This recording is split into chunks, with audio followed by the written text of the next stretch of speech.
Konnichiwa! Day in my life, pasamatabang vlogger. For today's video nga ay gagawa na nga tayo ng mga pa-order natin na chili garlic oil. Maraming salamat nga po sa lahat ng umorder. Sobrang thank you po sa inyong lahat sa support. Share ko nga lang din sa inyo nung gabi ng March 23 ay start na sana akong gawin ng chili garlic oil. Natapos nga sana namin magsarado ng tindahan. Ay gagawin ko na nga sana. Abay Diyos may marimar, nakaredy na nga lahat at gagawin ko na nga. Nagloko nga yung food processor ko. Abay ayaw gumana. Start na nga rin sana akong gagawin yung chili garlic oil alas 11 ng gabi. Ay, nagloko talaga yung food processor ko kaya hindi ko na nga muna ginawa. Kinabukasan na lang ako bibili ako ng bagong food processor. Nung kinabukasan nga at nakabili na ako ng bagong food processor. At pag uwi ko nga dito sa bahay, tinaray ko nga yung ayaw gumana na food processor ko. Abay Diyos may marimar, gumagana na nga siya. Diba? Doble gastos. Pero okay lang, ganun talaga kasi business nga. Sinimulan ko na nga rin ang paggawa ng ating chili garlic oil. So kung nga lang din po i-share sa inyo na matagal na nga ako gumagawa ng chili garlic oil. Ito nga yung mga picture na dati pa nga ako nagbi-business ng kung ano-ano. Diyan nga yung chili garlic oil, bagoong alamang, kangkong chips. Nakakarating pa nga rin yan kung saan-saang lugar. Deliver nga rin ako ng marami sa Gapan. At nakapag-deliver na nga rin ako sa Pangasinan. Meron kasi akong kinukuhang seller doon at kung ilan nga yung napa-order niya, yun nga yung i-deliver namin. At ang madalas ko nga makasama dyan ay si Lolo Francis at saka nga si Ata Irish. Sila nga minsan ang tumutulong sa akin. Abay Diyos may marmar, share ko nga lang din sa inyo. Nag-start nga ako dati ng chili garlic oil, minamano-mano pa nga namin guntingin yung sili. Kasi nga wala pa nga kaming pabiling food processor no. Para kasi sa akin, ang mahal nga ng food processor nga nung mga time na yun. Kaya nga buong gabi ay isa-isa nga namin ginugunting yung mga sili. Kung iisipin ko nga naman talaga ngayon yun ay sobrang hirap nga naman talaga nun. Share ko nga lang din sa inyo na dati nga sa paggawa ng kangkong chips ay ako nga lang mag-isa gumagawa na yun. Sobrang nakakapagod, sobrang trabaho, nakakaiyak na lang talaga. Wala na lang talaga akong masabi, kaya maraming salamat po. Thank you Lord.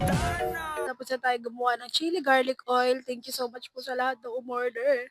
And meron pang pasobra sa lahat ng gustong humabol. Message nyo lang po ako. Sobrang solid. Thank you so much. Ang dami. Sold out to. Thank you Lord. Thank you sa tiwala nyo. Thank you kasi nagtiwala kayo sa akin. And dyan.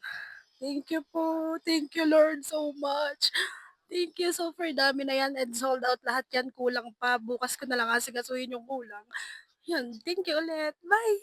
Gabi na nga rin ako natapos sa paggagawa ng chili garlic oil. Kaya nga gabi na nga rin ako nakapag-deliver sa mga tito-tita ko at sa mga iba pa nga ang umorder. Hirap naman kasi palamigin ng chili garlic oil kaya nga natagalan. Mga hindi ko na na-deliver. Inabukasan na abay Diyos may marmar alas 9 na rin kasi ng gabi nung mga time na yan. Mga talaga yung mga tito-tita ko ng chili garlic oil para nga pagpapakita ng suporta sa business ng ate Pat nyo. Kaya nga maraming salamat po talaga sa inyong lahat. Sa lahat ng umorder, thank you so much po. Sa may gusto pa ng chili garlic oil, i-PM nyo nga lang po ako. At eto nga, tumatawag pa nga ako kila nanay para sabihin nga nadadalan ko silang chili garlic oil. Di na nga rin sila nagdalawang isip at sige na nga daw, pumunta na daw ako doon, dalin ko na. Thank you so much, thank you po talaga sa inyo. Uulitin ko sa may gusto pa po ng chili garlic oil, meron pa po dito sa bahay. Abay, nagdi-deliver pa lang kasi kami, may nagtatanong na kung mag-i-stock daw ba kami ng chili. Oo, meron na. O siya, hanggang dito na lang, maraming salamat po.